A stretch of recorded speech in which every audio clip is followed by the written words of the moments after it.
Hey, so tonight we're going to talk about something they definitely didn't teach you in history class. The incredible women who basically ran the Wild West from behind the scenes. I'm talking about, madams. Those shrewd businesswomen who turned what most folks considered sinful into serious empire building. Oh, and if you're enjoying these stories, I'd really appreciate a like or subscribe. Super curious where you're all listening from. So drop a comment with your location and what time it is. There always blows my mind how people are falling asleep to this all over the world. All right? Find that cozy spot, take a nice slow breath, and just let your body sink into whatever you're lying on. We're heading back to the American frontier of the 1870s. And trust me, you're going to be real grateful for that mattress by the time we're done. So congratulations. You just woke up in a cramped room above a Wild West saloon. The first thing that hits you is the smell. Not just body odor, though. There's plenty of that. It's a complex mixture of wood smoke from the pot-bellied stove in the corner, cheap perfume trying to mask everything else, and the unmistakable scent of last night's whiskey and tobacco that seems permanently embedded in the rough wooden floorboards. Your nose wrinkles as you catch another layer of horse manure from the street below, wafting through the thin cotton curtains that barely cover the single window. The sounds come next, a piano being tuned somewhere downstairs. The notes repeating and adjusting, the clatter of a wagon passing by on the dusty street, wheels catching on the uneven ground, voices calling to each other, a mixture of English, Spanish, and what sounds like German. A woman's laugh, sharp in practice, cuts through it all. You are lying on a narrow iron bed frame with a lumpy horsehair mattress that pokes in all the wrong places. The scratchy wool blanket covering you is faded red. Once fancy, but now worn thin in spots. No sheets? Those are for the high-ass establishments, and this ain't one of them. Next to the bed sits a chipped ceramic wash basin with water that's already gone, lukewarm. A sliver of harsh lye soap beside it. The room itself is tiny, just enough space for the bed. A wobbly three-legged table with a coal oil lamp and a battered trunk that holds all the worldly possessions of whoever calls this place home. The walls are thin enough that you can hear someone snoring in the next room. On a nail by the door hangs a faded calico dress, a pair of worn leather boots beneath it. Welcome to 1878. This is life for a soiled dove in a western mining town. Good news, you're not actually one of the working girls. Bad news, you're the madam who runs this place. In the American West of the 1870s and 1880s, being a madam was pretty much the only route to independent wealth that a woman could have. Think about it. If women couldn't vote, most respectable jobs were closed to them. They couldn't get business loans from banks. Hell, they could barely own property in most places without some man's name attached to the deed. But madams, these women found the loophole in society's rules. You swing your legs over the side of the bed, your muscles complaining with every movement. Running a brothel isn't exactly restful work. You've been up until the early hours making sure the customers behave themselves, that the money changed hands properly, that none of your girls were being mistreated or holding back. On your cut, your head throbs slightly from the 2 glasses of whiskey. You allowed yourself good for business to drink with customers, bad for your head. The next morning as you stand, your bare feet meet rough wooden planks that haven't seen a proper scrubbing in years. There are gaps between some boards wide enough to see the saloon below. Splinters are a daily hazard. You reach for a worn cotton wrapper to throw over your chemise before heading to the wash basin. The water is cold now, but you splash some on your face anyway. No mirror here. Those are expensive and easily broken in a place where drunken cowboys and miners are frequent visitors. You know your face by feel anyway. The lines at the corners of your eyes that weren't there 5 years ago. The set of your mouth that's grown harder over time. You're 35 now, been running this place for nearly 7 years. Not the fanciest brothel in town, but not the worst either. You've got 6 girls working for you, 3 in rooms along this narrow hallway, 3 more in the small building out back. Most madams in town started out as working girls themselves. Some still take special customers, the wealthy ones, the ones with power who might be useful but not you. You figured out early that the real money wasn't in selling your own company, but in taking a percentage from others downstairs. You hear the bartender starting his day glasses clinking as he sets up time to get moving. You've got supplies to order, a sheriff to pay off, and a new girl arriving on the afternoon stage who needs to be shown the ropes you pull on a dark blue skirt and white shirt. Waste practical clothes for the business side of your day. Later, you'll change into something more impressive. Silk, if you've got it, velvet. If you don't, part of being a successful madam is looking the part the customers expect it and appearances matter. In this business, the famous madams like Maddie Silks in Denver or Jenny Rogers knew exactly how to use their appearance to project success. If you look successful, you attract a better class of customer and can charge higher prices. It's basic business sense. But with a feminine twist, these women wore the finest dresses, dripped with jewelry, and made sure everyone in town knew they were doing well. Speaking of Maddie Silks, there's a story that when she first arrived in Denver in the 1870s, she rolled into town with 4 girls she'd hired in Kansas City, but they didn't just travel straight there. Maddie was smart. She had what she called a portable boarding house set up in her coach. The girls conducted business at every mining camp along the way. By the time they reached Denver, they had already made enough to set up shop in style. That's the kind of thinking that separated successful madams from the rest. They saw opportunities where others just saw hardship. You tighten the laces of your boots, wincing as they press against a blister from yesterday. Comfortable footwear isn't really an option in your line of work. The dainty boots with their pointed toes and two-in heels are murder on your feet, but they're part of the uniform. At least you're not wearing the corset yet. That torture device can wait until evening. As you finish dressing, your mind runs through the accounts.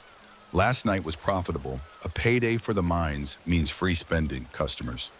You keep the books yourself, not trusting anyone else with the figures in your bottom drawer. Under a false panel sits a leather-bound ledger with every transaction carefully noted.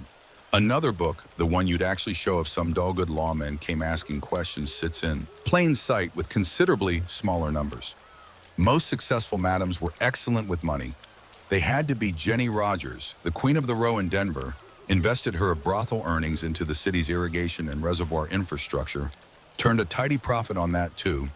Maddie Silks bought real estate all over Denver. By the time she retired, she owned half a block of prime downtown property.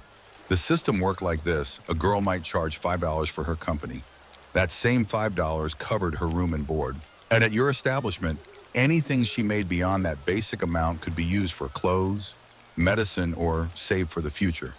But some madams weren't that generous. If a girl didn't make a minimum, she might find herself out on the street. Business was business after all. You weren't that harsh. You understood that everyone has off nights or times when they're under the weather, but you did take 50% of everything your girls made, providing room board, some protection, and an established clientele in return. Beyond the basic exchange of services, there was alcohol, lots of it watered down and marked up by as much as 60%. That's where the real money was. Get the customers drinking, get them paying for drinks for the girls, which were mostly colored water, and the profits rolled in.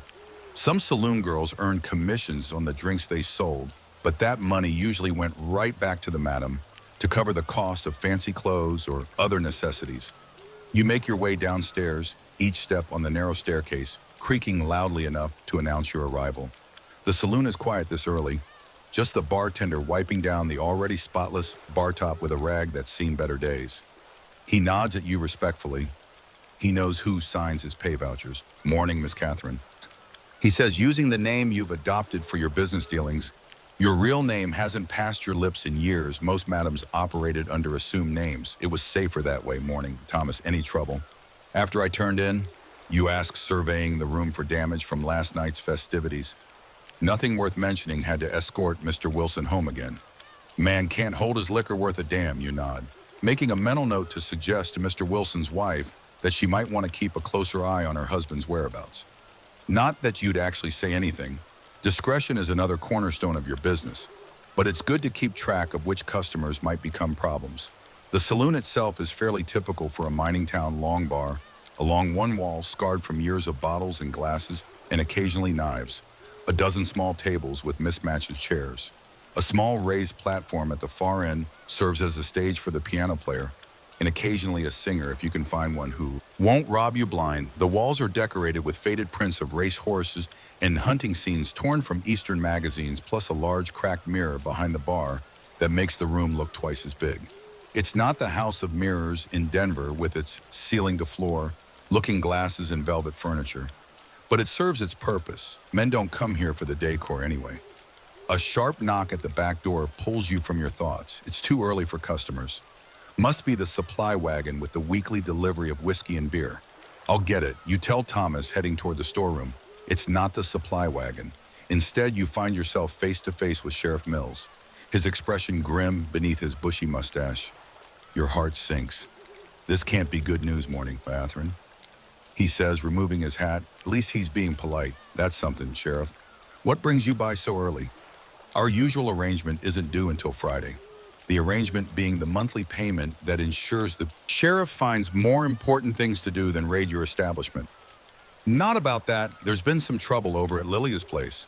Lily ran a smaller brothel on the edge of town, catered to minors. Mostly the ones who couldn't afford your prices. What kind of trouble, you ask already? Suspecting the answer?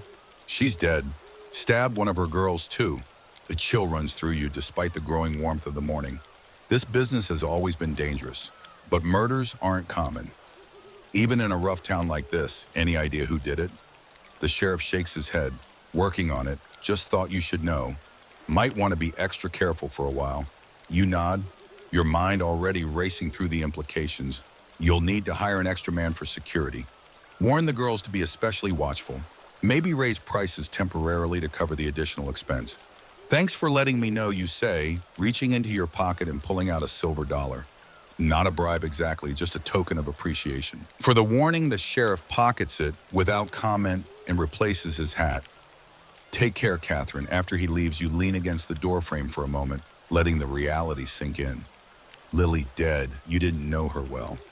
Competition keeps its distance, but she'd been around for years, a fixture in town just like you. It's a stark reminder of the precarious position you occupy for all the money you've made for all your business. Acumen and careful planning. You're still just a madam in a town that tolerates your presence, but would shed no tears at your passing. This is the reality that women like Maddie Silks, Jenny Rogers, and countless others faced every day. They built empires out of desire and loneliness, made fortunes where other women couldn't even find jobs. But they always existed on the edge of disaster. One angry customer, one jealous competitor, one moral crusade by the townspeople, and everything they'd built could disappear overnight. Yet they persisted. They expanded their businesses, paid off local politicians, and added legitimacy to their trade however they could.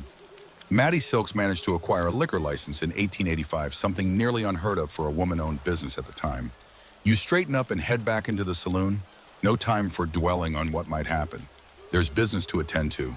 You settle at a small desk in the corner to review last night's receipts. The numbers are good, another month like this, and you can afford to replace the cracked window upstairs and maybe get that new piano you've been eyeing. Music brings in customers, and customers bring in money. The economics of running a brothel in the Wild West were straightforward, but required careful management. Alcohol sales provided steady income. Special services brought in larger sums, but were more irregular. Rooms could be rented by the hour or the night, depending on the customer's needs and wallet size. Everything had its price, clearly established and non-negotiable as you tally figures in your ledger. You can't help thinking about what Sheriff Mills said. Lily's death is a reminder of how quickly things can change in this business. You've been putting aside money for years now, hoping to eventually buy a small property, somewhere quiet, somewhere no one knows your history. Most madams dreamed of retiring before age caught up with them. Few managed it. The famous Pearl Debbie of Creek tried to maintain her business well into her 30s, throwing elaborate parties and charging astronomical sums for her company. She died of a morphine overdose in 1807. After one such celebration, Jenny Rogers ran her house of mirrors into the early 1900s. But the life took its toll on her health and spirit. You look up from your calculations as the front door opens, letting in a shaft of bright morning sunlight. One of your girls, Sadi, enters carrying a basket of fresh bread from the bakery down the street. The smell hits you immediately, yeast and flour and warmth momentarily overpowering the lingering odor of stale beer and tobacco. Morning, she calls cheerfully at 22. Sadie still has the energy and optimism that you sometimes envy. She hasn't been in the business long enough for it to wear her down yet. Morning, you reply. Any news from town? Sadi sets the basket on the bar and begins unpacking the loaves. Mrs. Peterson at the bakery says her husband's thinking of running for mayor, and the Marshall boys got into another fight at the Silver Dollar last night. Oh, and the stage is running late today. Wheel trouble outside of Carson City, Hugh nod, making a mental note about the delayed stage. Your new girl will be arriving late. Then more time to prepare, Sadi continues chatting as she arranges the bread, sharing all the gossip she's picked up on her morning errand. This is another valuable service your girls provide. Information in a town where everyone has secrets. Knowing who's doing what with whom is currency in all its own. You let her talk while your mind drifts to the practicalities of the day ahead. There's the new girl to settle in a delivery of proper French champagne, supposedly arriving for your wealthier customers. The monthly doctor's visit to arrange you insist on regular health checks for all your employees. Something not every madam bothers with the life of a Wild West. Madam was part businesswoman, part mother, figure, part warden. You manage personalities and profits with equal care. You settled disputes, nursed the sick, protected your girls from abusive customers, and still had to maintain the facade of gentle hospitality that kept the money flowing. And despite all that work and all that risk, society would never acknowledge your contributions or success. The same townspeople who visited your establishment under cover of darkness would cross the street to avoid you in daylight. The businessmen who invested your money and profited from your success would never introduce you to their wives. You existed in a liminal space essential to the functioning of the community, but officially invisible. Yet the madams of the West were often among the wealthiest and most influential women of their time. They owned property when most women couldn't. They ran businesses when most women were limited to domestic work. They built fortunes when most women were financially dependent on men. As the morning stretches on, the saloon begins to come to life around you. The piano player arrives, his clothes rumpled from sleeping. Wherever he found space last night, more of your girls appear. Some bright-eyed and ready for the day, others still fighting off sleep or the effects of last night's drinks. Thomas starts slicing the fresh bread for the simple lunch you offer. Bread, cheese, and occasionally stew. If business has been good, you stretch. Feeling the tightness in your shoulders, release just a bit, getting more comfortable in your chair. As the warmth of the day starts to seep through the thin walls, your body softens slightly, sinking deeper into the wooden seat. There's still so much to do, but for a moment you allow yourself to relax, to breathe, to simply be the rhythms of the day. Continue around you as you settle deeper into this moment of quiet. You hear someone sweeping upstairs, the soft whisper of a broom against wooden floors. The smell of coffee brewing now joins the fresh bread.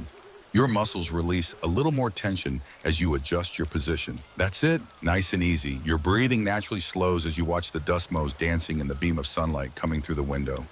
You feel yourself becoming more comfortable with each breath in this rare moment of stillness. You observe the saloon slowly awakening, the girls moving through their morning routines, a yawn escaping your lips as the warm spring air drifts through the open doorway where the sheriff had been standing only moments ago. The moment of peace is broken by the sound of shattering glass upstairs, followed by cursing. You sigh. The life of a madam is never quiet for long. I'll deal with it, you say to Thomas, who's already looking toward the ceiling with a concern. The stairs quake under your boots as you climb back to the second floor. The noise came from Rose's room. She's one of your newer girls, barely 20, with a temper that flares hot and fast. Everything all right in there? You call through the thin door. Fine, comes the sharp reply, followed by the sound of something else breaking. You don't bother knocking, as madam, every room in this establishment is yours to enter, as needed. The door swings open to reveal Rose standing amid the shards of what used to be a porcelain wash basin. Her face is flushed, eyes bright with anger or tears. Or both. Want to tell me what that was about? You ask, careful to keep your voice neutral. You've learned that in this business, judgment only makes situations worse. Johnny Wilson promised to take me away from here, she says, her voice cracking. Said he was saving up to buy us a little place outside of town. Then I saw him this morning heading into the stagecoach office with Martha from the millinery shop. They had bags packed. You've heard this story before. Different names, different details, but always the same ending. Some customer makes promises to a girl, fills her head with dreams of respectability, and escape, then disappears. Sometimes they just leave town. Sometimes they show up again next payday, or pretending the promises were never made. That basin's coming out of your earnings, you say, because business is business. But your tone is gentler than your words. Get cleaned up and come downstairs for some breakfast. I've got a new dress that might fit you. Green silk would look good with your hair. It's a small kindness, but in this world, small kindnesses are sometimes all you can offer. Rose nods, wiping at her eyes with the back of her hand. Back downstairs, you find more of your girls have emerged from their rooms. Lucy, the oldest at 29, is helping Thomas slice bread. Mary and Beth's sisters, who came west after their parents died in a factory fire back east, are sweeping the floor and arranging chairs. Everyone has a job to do before the customers arrive later. This was how the better brothel operated, like well-managed households. The women weren't just there for the customers' pleasure. They maintained the establishment, prepared food, kept the place clean and orderly. Some madams insisted their girls learn to read and write, to speak properly, to discuss current events. The more accomplished the girls, the higher the prices that could be charged. Jenny Rogers was famous for being selective about her soiled doves. She chose only the most attractive, well-mannered young women for her house of mirrors. She clothed them elegantly, housed them in luxurious surroundings, and charged accordingly. Her establishment became known as one of the finest brothel in the West, attracting wealthy businessmen, politicians, and visitors who wanted more than just a quick transaction. Your place isn't quite that fancy, but you have standards. Your girls don't work if they're sick or injured. They get regular medical examinations. You don't allow excessive drinking while they're working, and you keep a close eye on customers who might become violent. Not every madam was so careful, but you learned early that healthy content employees are good for business. A knock at the front door interrupts. Your thoughts? It's still too early for regular customers. I'll get it, Lucy says, wiping her hands on her apron before crossing to the door. She returns a moment later with a young woman who looks like she hasn't slept in days. Her dress, once good quality, is travel-stained and crumpled. She clutches a small carpet bag with white-knuckled hands. She's looking for work. Lucy explains, giving you a quick up-and-down assessment of the newcomer. With her eyes, "I'm Catherine," you say, extending your hand. "I run this establishment, Emily," the young woman replies, her voice barely above a whisper. Her handshake is limp, uncertain. "Emily Mitchell." "Well, Emily Mitchell, you look like you could use a hot meal and a wash before we discuss anything else." Lucy show her to the back room and find her something clean to wear, as Lucy leads the nervous young woman away. You wonder what her story is. Most girls don't choose this life as their first option. They come to it through necessity, desperation, or lack of alternatives. Some are widows with no means of support. Some have been abandoned by husbands or lovers. Some are running from abusive homes. Some were in it reduced to the trade by mothers or sisters already in it in the harsh reality of the American frontier. Women had few options for independence. They could marry, teach school if educated enough, work as maids or lairesses for pitiful wages, or enter the sporting life for a woman alone in the world, especially one without family or connections. The choice often wasn't much of a choice at all. An hour later, Emily sits across from you at one of the saloon tables, now dressed in a borrowed dress of Lucy's. That's too large for her slight frame. She's eaten a bowl of stew and half a loaf of bread like someone who hasn't seen a proper meal in days. Some color has returned to her pale cheeks. "So you say," pouring her a cup of coffee from the pot Thomas has brought over. "Tell me what brings you here." Her story spills out in fits and starts. She was a governess for a wealthy family in San Francisco. The master of the house made advances when she rejected him. He accused her of stealing a silver hairbrush. His wife believed him. Emily fled before the police could be called with only what she could carry and the money she'd managed to save. "I tried to find proper work," she says, staring into her coffee cup, "but without references, you. Not it's a common enough tale. Society offers women few protections and even fewer second chances. Have you done this kind of work before?" you ask directly. "No point in dancing around the subject?" She shakes her head, a flush rising from her neck to her cheeks. "No, ma'am, then. Why come here? This isn't an ordinary boarding house." Emily raises her eyes to meet yours, and you see something there beyond desperation, determination. "Because I heard you run a clean place," she says, "that you treat your employees fairly. And because I have nowhere else to go, you consider her for a long moment. Taking on an inexperienced girl means time spent training, potential awkwardness with customers, possible drama, when the reality of the work sets in, but something about her steady gaze, despite her circumstances, intrigues you. We'll try a week. You decide you'll start by helping with the cleaning and serving drinks. If that goes well, we'll discuss the rest. Lucy will show you the ropes. You'll get room and board plus 10% of what you make after the first month. If you're still here, that goes up to 20%. It's a fair offer, better than many madams would make, but still heavily weighted in your favor. This is a business after all, not a charity. Emily nods, relief washing over her features. Thank you. I won't disappoint you. See that you don't, you reply, rising from the table. Lucy will show you where you'll sleep as Lucy leads Emily upstairs. Thomas approaches with a folded piece of paper. Message came while you were talking, he says, handing it to you. The note is brief, written in the flowing script of Madame Rosalie, who runs the most expensive brothel in town. She's summoning the town's madams to a meeting tonight at her place, unusual, but given what happened to Lily, not unexpected. The madams of a town, while competitors, often maintained a wary alliance. They set prices together to prevent undercutting. They warned each other about violent customers. They sometimes shared the cost of bribing officials or hiring protection. Like any business leaders, they recognized that some forms of cooperation benefited everyone. The famous Madams of Denver, Maddie Silks, Jenny Rogers, and others were known to collaborate when necessary, even as they competed fiercely for customers and prestige. When the city council tried to shame them by requiring prostitutes to wear yellow ribbons, they turned the ordinance on its head by dressing entirely in yellow from head to toe, creating a spectacle that eventually forced the council to rescind the order. You fold the note and tuck it into your pocket. The meeting will mean leaving the saloon during evening hours. Not ideal, but necessary. You'll have Thomas watch things while you're gone.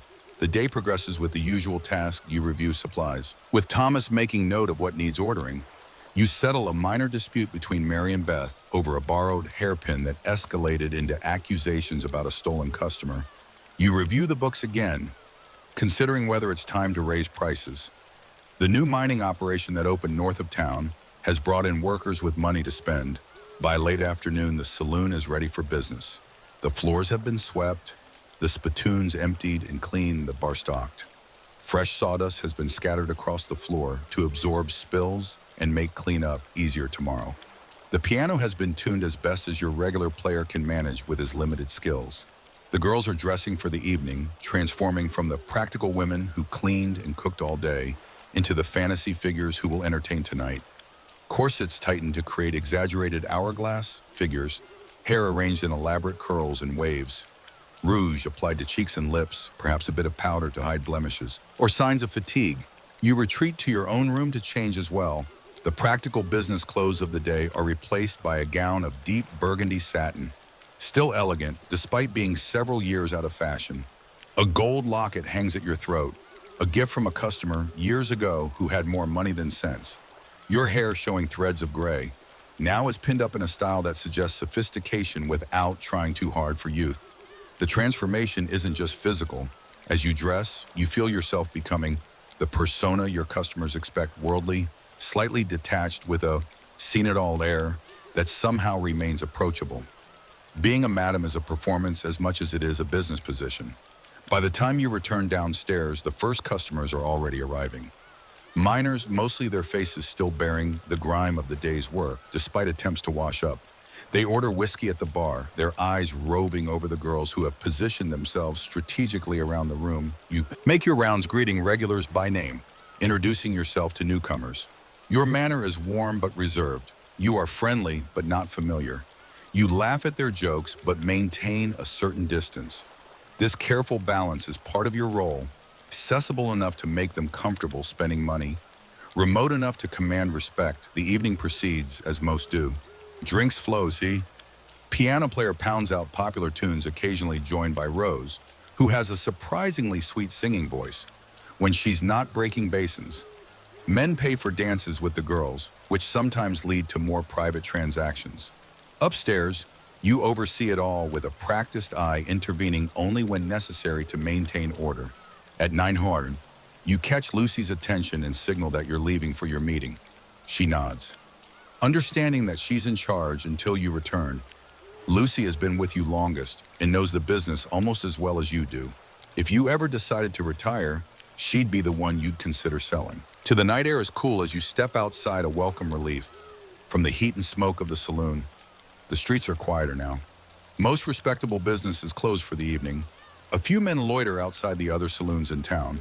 A dog barks somewhere in the distance. Madame Rosalie's establishment sits at the north end of town, a large two-story house painted white with green shutters designed to look like a respectable residence. Only the red lantern hanging discreetly by the door indicates its true purpose. You're admitted by a doorman dressed like a butler who leads you to a parlor at the back of the house. The room is elegantly furnished with velvet couches, oriental rugs, and oil paintings. In gilt frames, crystal decanters of liquor sit on a sideboard along with delicate glasses. 3 women are already present. Madame Rosalie herself, a French woman, or at least she claims to be French. No one has ever verified this in her 40s, dressed in midnight blue silk, Harriet Brown, who runs a small place catering exclusively to the town's Chinese population, and Sarah Jenkins, whose establishment sits on the opposite end of town from yours, serving mainly cowboys and cattlemen. Passing through, greetings are exchanged with formal politeness. Drinks are poured only when everyone is settled. Does Madame Rosalie address the reason for the gathering? I assume you've all heard about Lily. She says, her accent thickening as it always does when she's concerned. Everyone nods. News travels fast in a small town, especially news like that. The sheriff has no suspects. Sarah adds, I spoke with him this afternoon. We need to take precautions. Madame Rosalie continues, hire extra security, perhaps close earlier for a while and raise our prices to cover the extra expense. Harriet suggests, practically the discussion continues in this vein. For some time, practical considerations, business decisions, no one mentions the fear that underlies the conversation, that what happened to Lily could happen to any of them, despite the wealth they accumulated, despite the power they wielded in their own domains.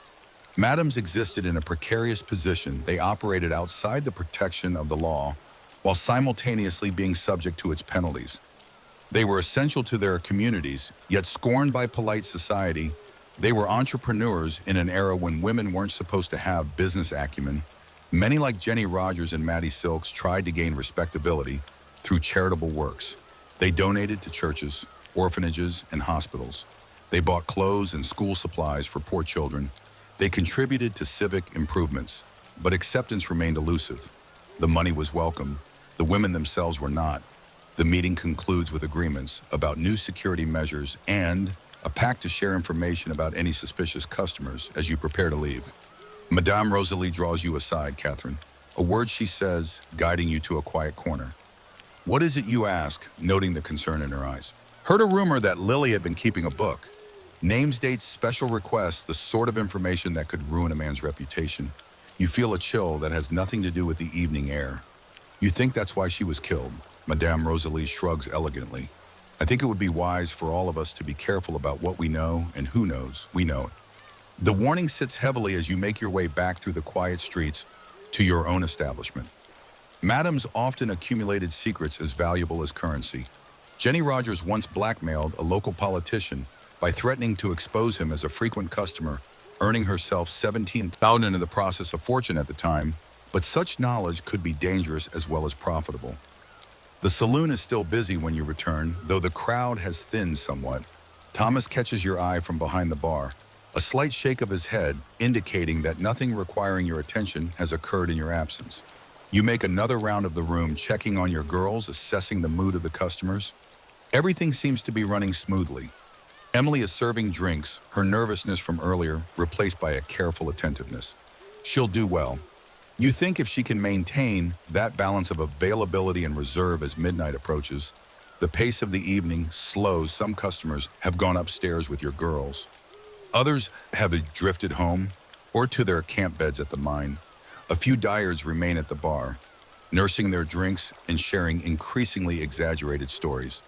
You find yourself at your small desk again, tallying the night's earnings while keeping one eye on the room. The meeting with the other madams has left you thoughtful. Considering your own position and future, most madams didn't have happy endings for all her success. Maddie Silks fell for a man named Cortez Thompson, who treated her poorly and lived off her earnings. Pearl DeVere died of that overdose. Others succumbed to alcoholism, disease, or violence.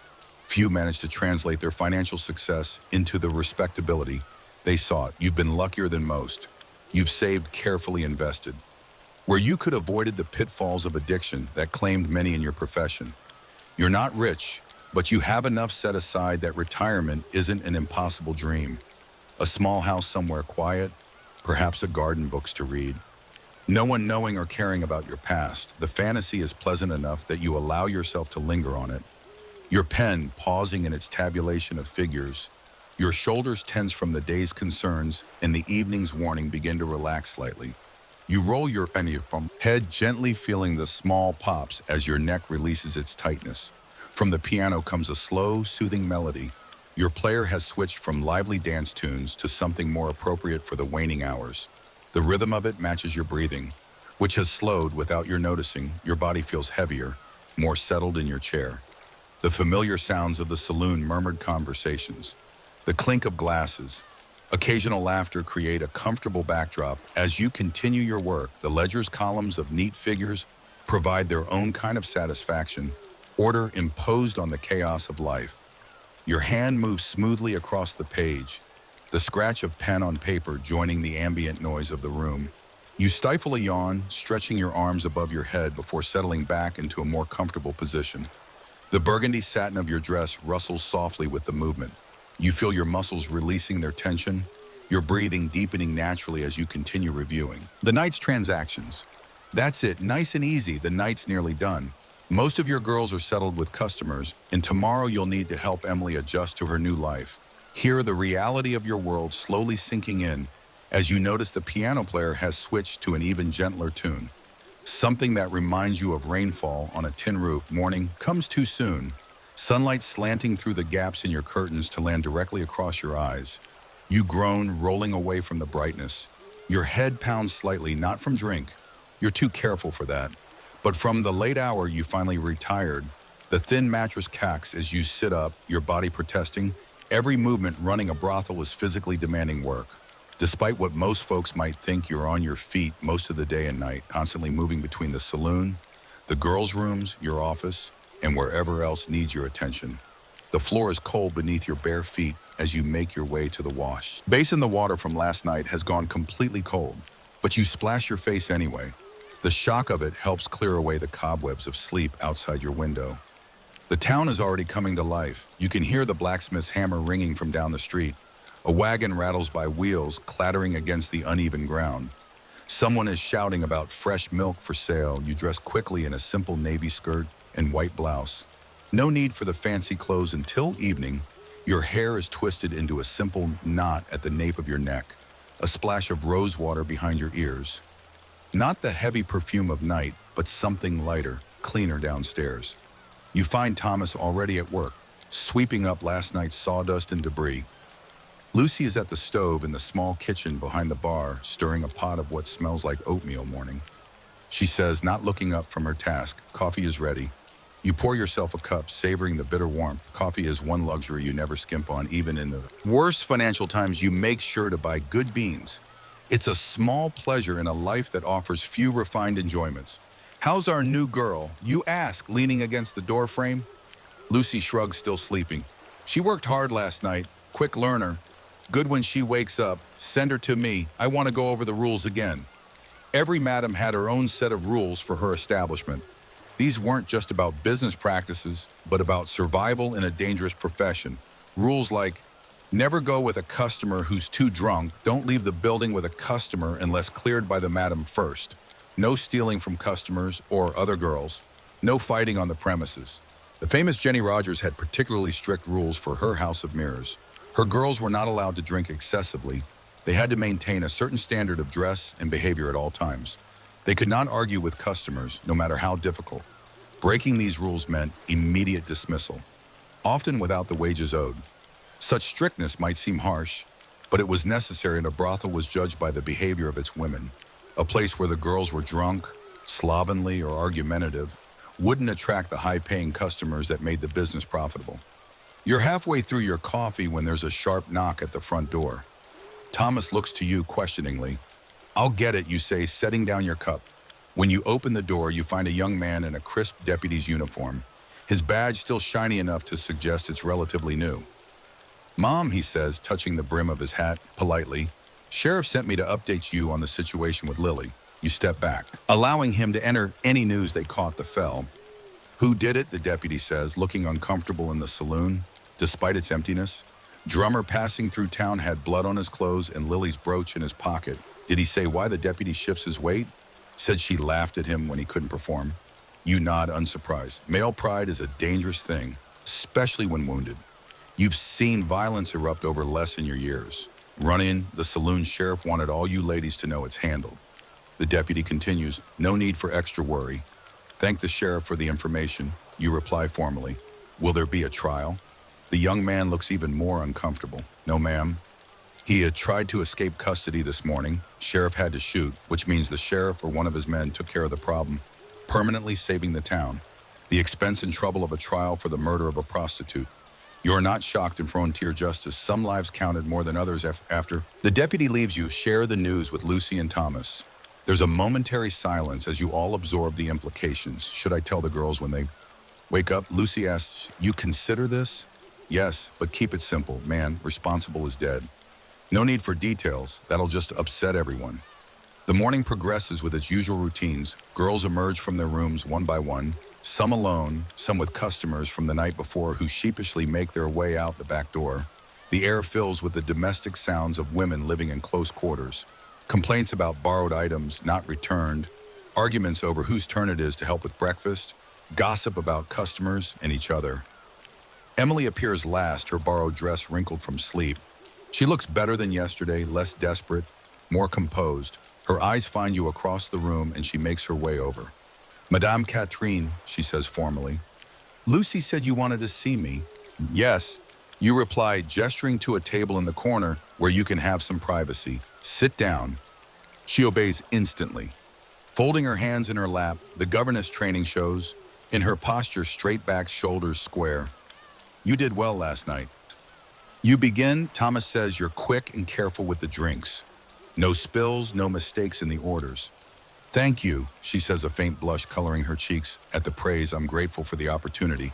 Today we'll need to discuss what comes next. You continue serving drinks is fine to start, but it won't earn you much.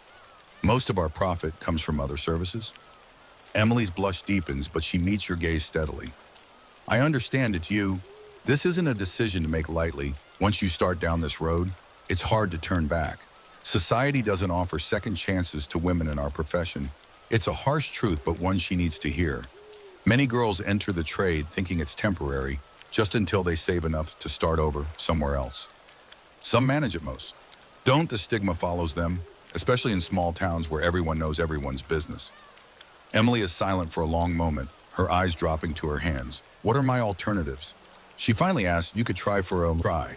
Position as a maideress you suggest pays poor and the work's harder than what you do here. But it's respectable. And would anyone hire me now that I've spent a night under your roof? Her voice is quiet but not accusatory. You don't insult her intelligence with false reassurance. Probably not in this town.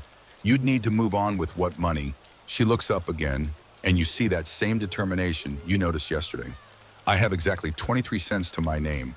Not enough for a stagecoach ticket, let alone establishing myself somewhere new.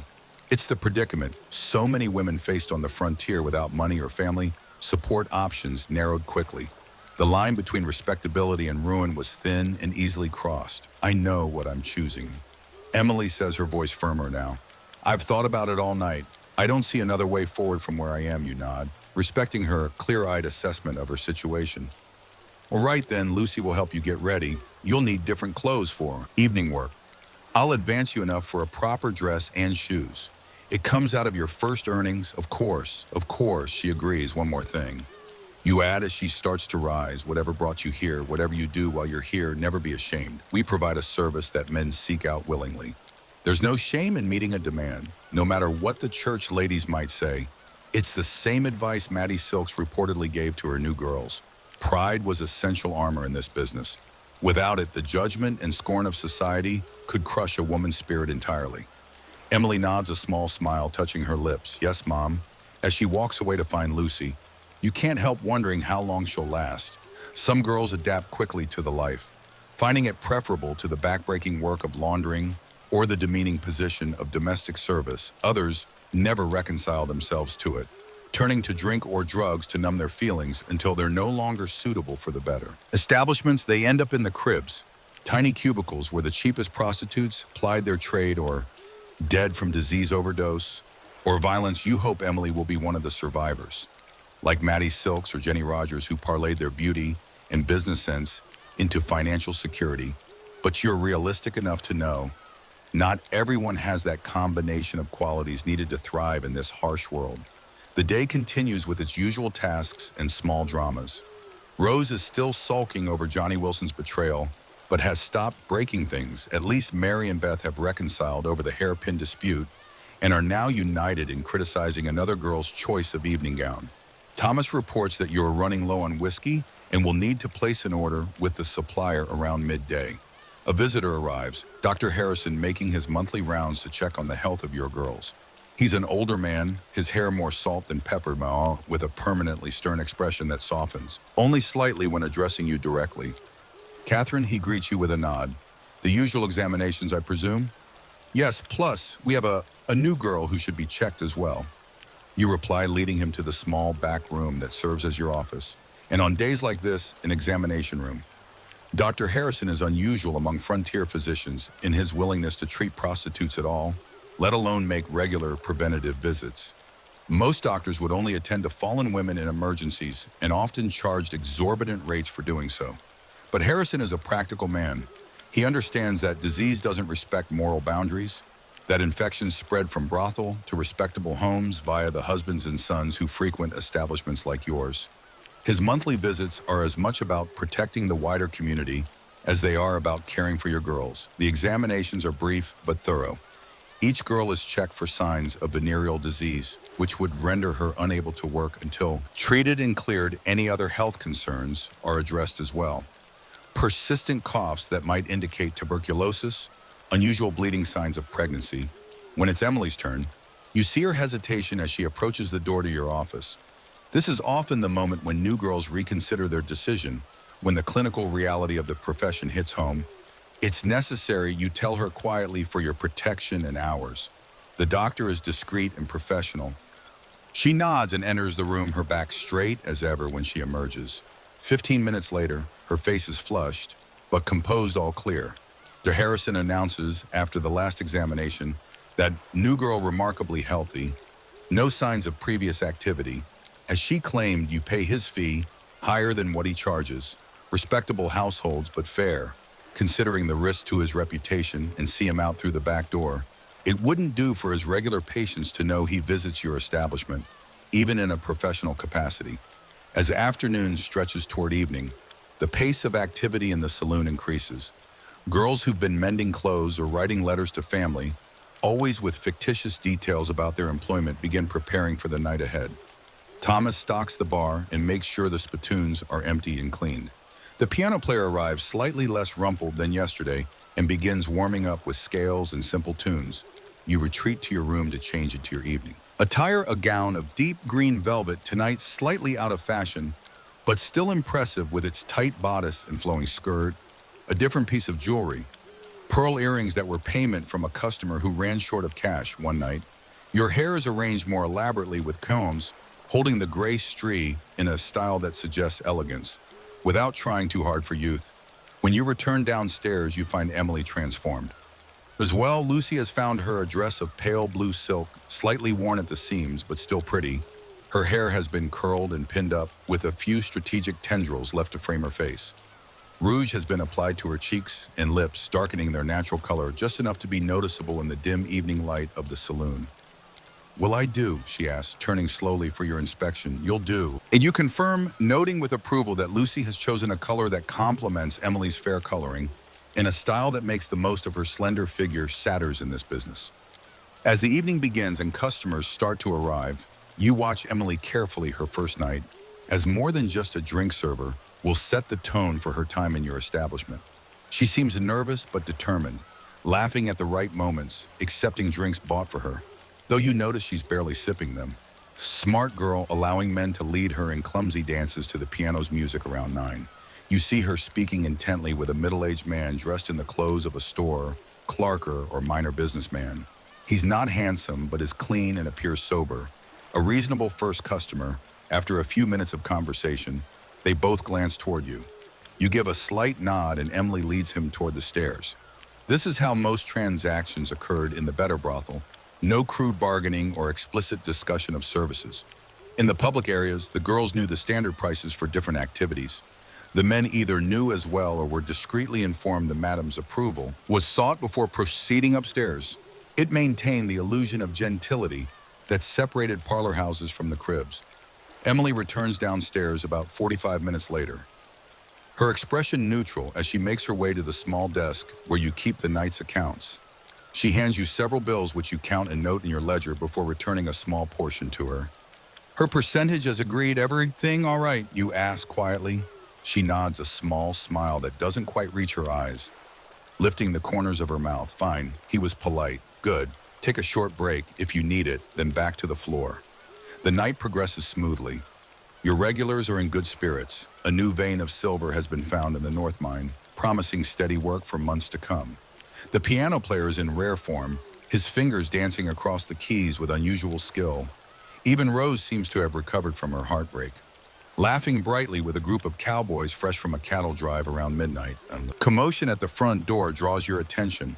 A group of men in dusty trail clothes have arrived, their loud voices suggesting they've already been drinking elsewhere.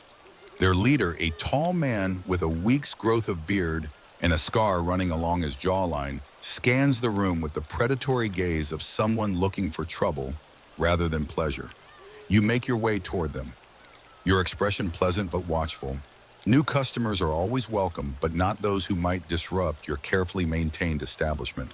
Gentlemen, you greet them, positioning yourself so that Thomas behind the bar has a clear view of the situation.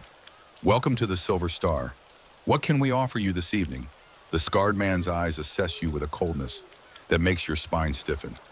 Whiskey, he says shortly, and girls been on the trail 2 weeks. Of course, you reply smoothly. Thomas will serve you drinks. The girls will join you when they're available. Most of your women are already occupied with other customers. A fact the newcomers clearly note with dissatisfaction. Only Emily and one other girl, Sarah, are currently unaccompanied. The men settle at a table ordering a bottle of your cheapest whiskey. They drink quickly, their loud conversation, and occasional bursts of harsh laughter, creating an undercurrent of tension in the previously relaxed atmosphere. When Sarah approaches their table offering to join them, the scarred leader pulls her roughly onto his lap. She maintains her professional smile, but you can see the discomfort in her eyes. You move closer, ready to intervene if necessary. What's your name, girl? The man asks, his voice carrying across the now quieter room. Sarah, she replies, trying to shift to a more comfortable position on his knee. Sarah, he repeats, taking another swig of whiskey. You look like a girl I knew in Abilene. She wasn't friendly enough. Hope you're friendlier. The implied threat hangs in the air. Thomas has moved from behind the bar, positioning himself near the table. Your other customers are watching, warily, some edging toward the door. Violence in a brothel was bad for business. It scared away the better ass of customer and attracted the kind you didn't want. Why don't I show you just how friendly I can be? Sarah suggests, standing and offering her hand to the man. It's a skilled attempt to move the situation upstairs away from the public area where trouble could spread. For a moment, it seems to work. The man grins and starts to rise. Then his gaze falls on Emily, who is trying to make herself inconspicuous near the piano. Wait, he says, sitting back down. I want that one, the new one. Emily freezes her eyes, darting to you in alarm. You move forward smoothly, inserting yourself between her and the scarred man's line of sight. I'm afraid Miss Emily is not available at the moment. You say firmly she's promised to another customer who's just stepped out temporarily, but Sarah here is one of our most popular girls. You'd be fortunate to have her company. The man's eyes narrow, his hand moving to rest on the gun at his hip. I said, I want that one. The atmosphere in the room has changed completely now. Your regular customers are edging toward the exits. The piano player has stopped. Midong Thomas has moved closer, his hand beneath the bar where you know he keeps a shotgun. These were the moments that defined a madam's authority. How you handled difficult, potentially violent customers determined whether your establishment was seen as safe and orderly or chaotic and dangerous. At Maddie, Silks was known for personally ejecting troublemakers, sometimes at gunpoint. Jenny Rogers employed bouncers to handle problems before they escalated. You don't have bouncers, but you do have Thomas, and you have your own reputation for running a place where the girls aren't mistreated, even by paying customers. Sir, you say your voice level but firm. In my establishment, the girls choose their customers as much as the customers choose them. If you can't accept that there are other places in town that might better suit your needs. The man stands slowly, his hand still resting on his gun, His companions rise as well, forming a loose semicircle behind him. "Are you refusing to serve us?" he asks, his voice dangerously quiet. "I'm suggesting that your approach might be better received elsewhere." You reply, not backing down despite the fear knotting your stomach. "The broken spoke at the edge of town has girls who might appreciate your directness. It's a calculated risk, directing them to your lowest-end competitor. Either they'll leave peacefully to seek easier prey, or the situation will escalate into violence here and now for a long moment." No one moves. You can hear the tick of the clock behind the bar, the creak of floorboards as someone shifts their weight, your own heartbeat pounding in your ears. Then the scarred man laughs, the sound as sharp and cold as breaking ice. "Fine," he says, tossing some coins on the table. "Keep your fancy, boys. Let's find somewhere more welcoming." As they file out their threatening presence, leaving with them, you feel the tension in your shoulders begin to ease. The room seems to collectively exhale. Thomas moves his hand away from whatever weapon he was gripping beneath the bar. "Thank you," Emily says quietly from behind you. You turn to find her pale but composed. "Part of the job." You reply with a shrug that belies the residual fear still coursing through you. "We take care of our own here." It was true despite the competitive nature of the business, despite the harsh economic realities that sometimes forced madams to make difficult decisions about which girls to keep and which to let go. The better brothel operated as communities. The women looked out for each other, shared resources, celebrated each other's successes, and mourned each other's losses.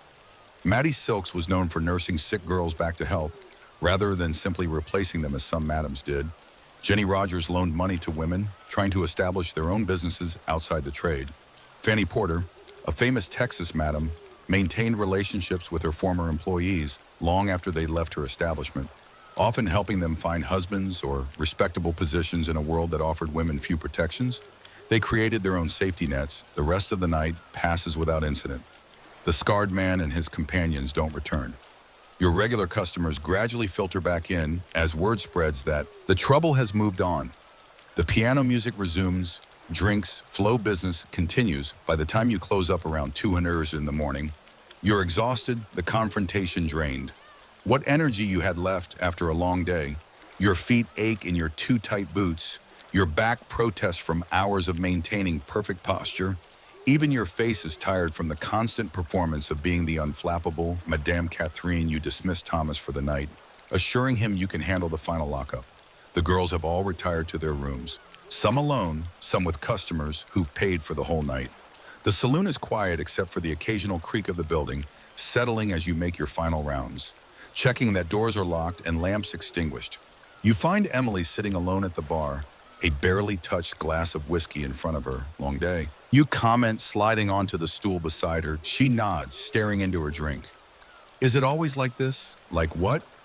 "So," she gestures vaguely intense, "that man tonight, the way you handled him."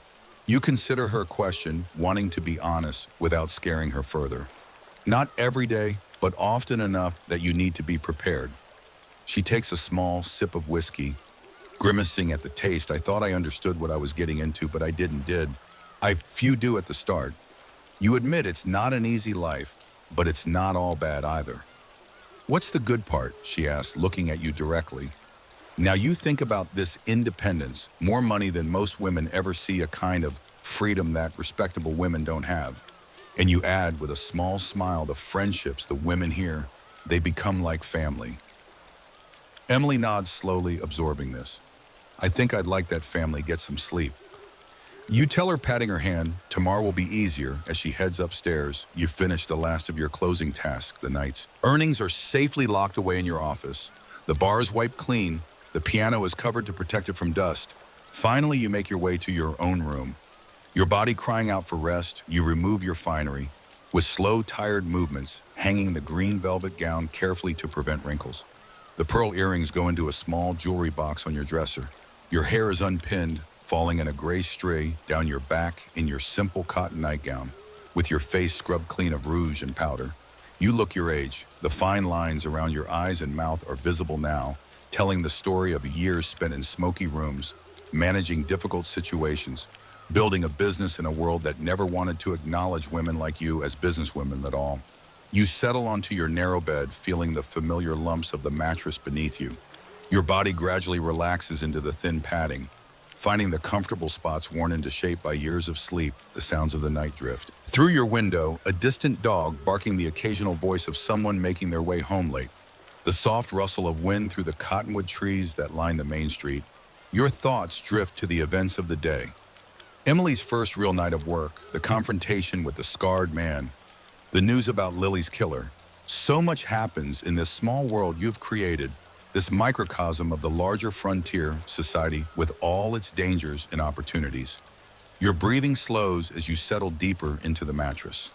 The weight of the day's responsibilities begins to lift from your shoulders. Your muscles, tense from hours of vigilance, gradually unwind.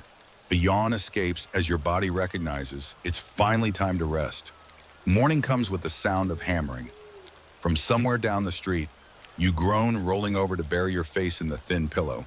It doesn't help. The noise continues, insistent and rhythmic, giving up on further sleep. You push yourself into a sitting position. Your body aches in familiar ways, feet sore from hours in uncomfortable boots, back tight from maintaining perfect posture, head slightly fuzzy from the small amounts of alcohol you consumed while entertaining customers. The hammering continues. Must be the new storefront going in, where the old mercantile burned down last month. Progress, they call it to you. It's just another unwelcome noise in a town that never seems to truly quiet. You make your way through your morning routine, mechanically, cold water splashed to the face, teeth cleaned with baking soda, hair brushed and pinned. Plain, day close to dawn, no need for the artifice of evening. Yet that transformation will come later downstairs. You find Thomas already at work, restocking the bar with the bottles he brought up from the cellar. No sign of any of the girls yet. They'll sleep late after last night's work. Even Lucy, usually an early riser, hasn't emerged morning. Thomas greets you, his voice low out of habit. The walls are thin and loud noises travel easily. To the rooms above, coffee is hot. You pour yourself a cup, savoring the bitter warmth.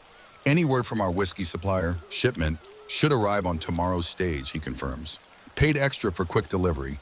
You nod approval. Running out of whiskey would be disastrous for businessmen. Came to establishments like yours for many reasons, but alcohol was always near the top of the list. Did we have any trouble after I turned in, you ask, sipping your coffee? Thomas shakes his head. Quiet night. That fellow who wanted Emily didn't come back. Relief washes through you. You'd half expected the scarred man to return with reinforcements, or a drunken determination to prove his dominance. The fact that he moved on to easier targets is a small blessing. As you settle at your desk to review yesterday's accounts, the front door opens. It's too early for customers, and your girls know to use the back entrance during daylight hours to maintain some semblance of discretion. Sheriff Mills steps inside, removing his hat. As his eyes adjust to the dimmer interior, his expression is unreadable. But there's a tension in his shoulders that immediately puts you on alert, Catherine, he says with a nod. Need a word? You gesture to the chair across from your desk. What can I do for you? Sheriff, he sits, placing his hat on his knee. Had some trouble last night over at the Broken Spoke. The Broken Spoke, the establishment you directed the scarred man and his companions toward. Your stomach tightens. What kind of trouble, you ask? Though you can already guess, man dead, stabbed the sheriff's eyes, fix on yours fellow, with a scar along his jaw.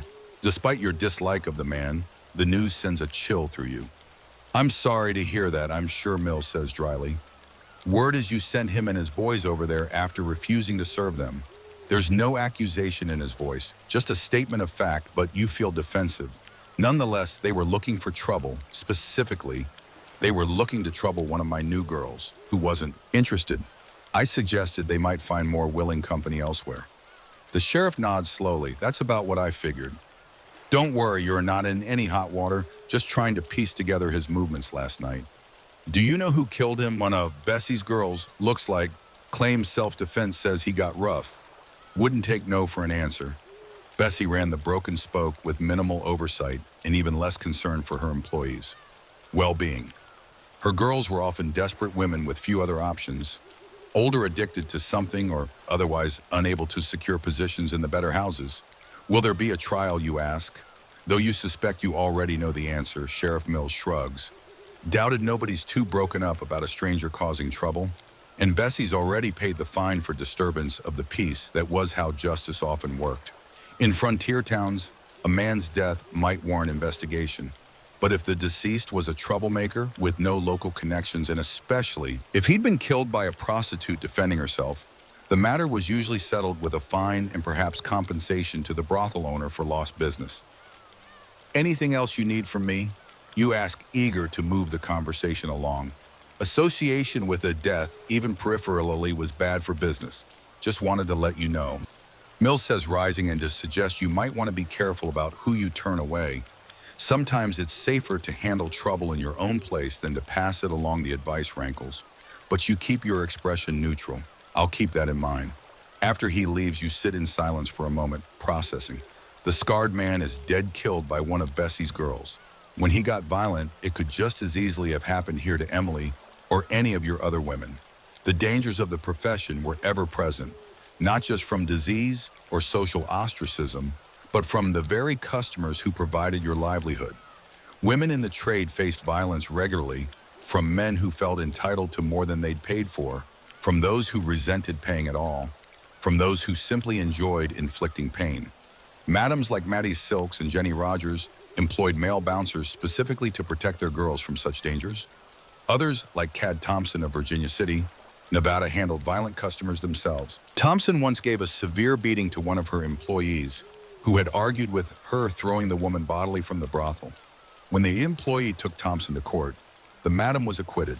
The law rarely sided with prostitutes, even against other women in the trade. The sound of footsteps on the stairs interrupts your thoughts. Lucy appears already dressed for the day in a simple brown skirt and cream blouse, her hair neatly braided. Morning, she says, then notices your expression. Something wrong? You briefly explain the sheriff's visit and the death at the Broken Spoke. Lucy listens without interrupting, her face growing more serious with each detail. Should we tell the girls? She asks. When you finish, you consider this? Yes, but not all at once, individually, as they wake up. No need to cause a panic, but they should know to be extra cautious.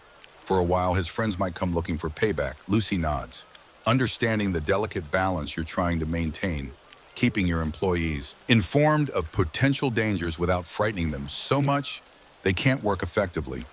I'll start breakfast, she says, moving toward the small kitchen area. The girls will be hungry when they get up.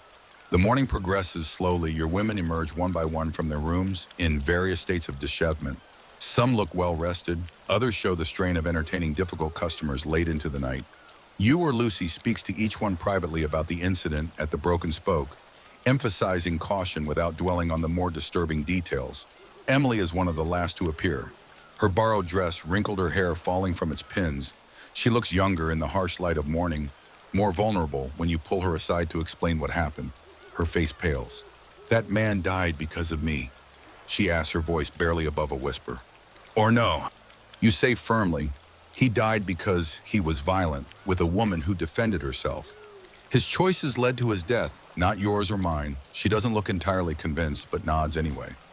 Will there be trouble for us? Possibly, you admit. The sheriff doesn't think his friends will make much fuss. They were just passing through town.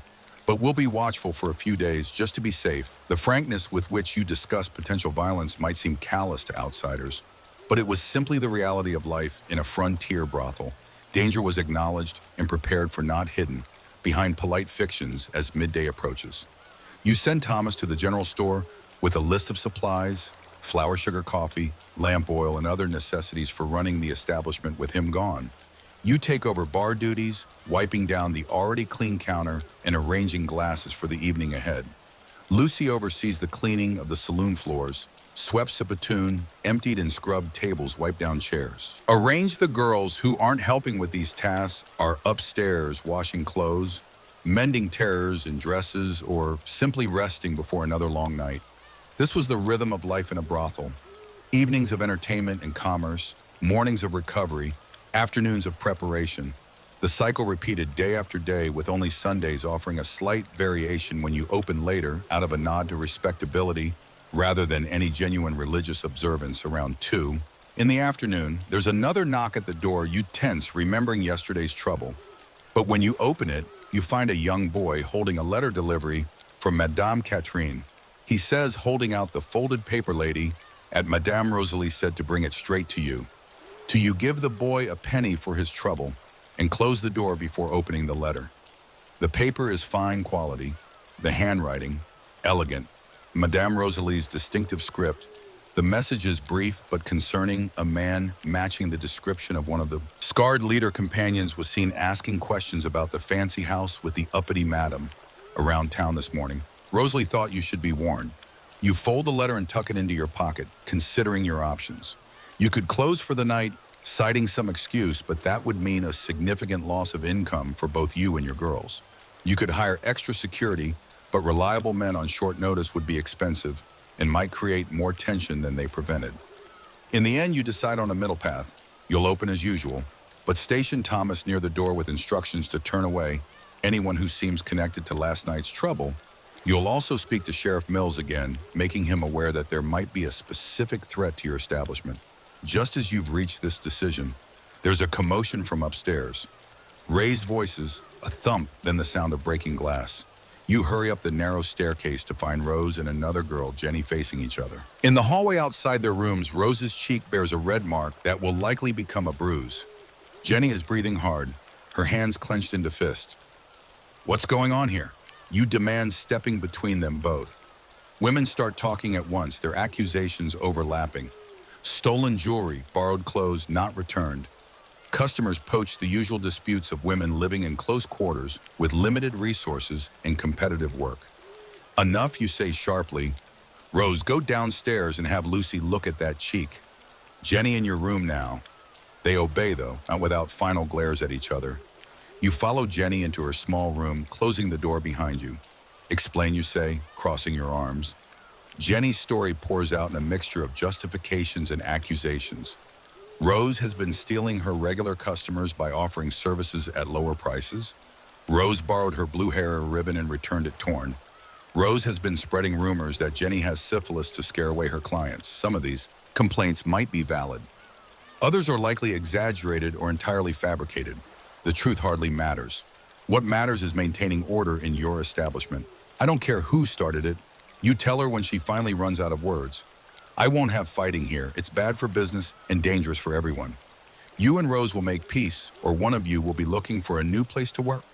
Understood. Jenny nods sullenly. Yes, Mom, good. Now clean up that broken glass before someone steps on it as you leave her room.